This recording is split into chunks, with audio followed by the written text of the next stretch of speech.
Nous voici à Nancy au cœur de la Lorraine, et le premier lieu que nous voyons est sa célèbre place, la place Stanislas. Une place splendide qui fut construite en 1755 sous l'ordre du duc de Lorraine, Stanislas. Le nom de sa place et sa statue centrale ont évolué au gré des bouleversements de l'histoire de France. Elle porte son nom actuel depuis 1831.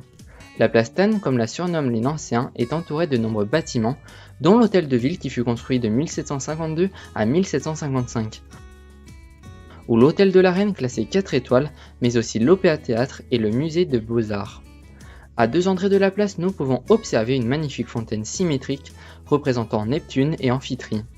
Les grilles et les portes de la place sont aussi magnifiques que ces fontaines avec des ornements en or notamment, comme par exemple celle-ci représentant la célèbre fleur de lys. La ville de Nancy est aussi l'une des villes les plus touristiques de Lorraine grâce notamment à ses nombreux magasins. Après avoir flâné dans les boutiques, nous prenons notre pause déjeuner devant l'église Saint-Sébastien.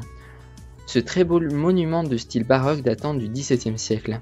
Elle est forte de par son histoire qui a évolué au fil des années.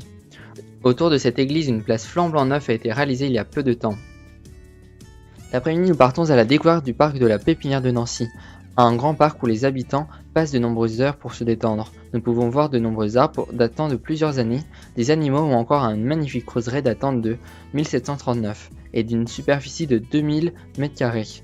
Je vous propose de découvrir quelques photos de ce magnifique lieu pour terminer ce reportage ici à Nancy.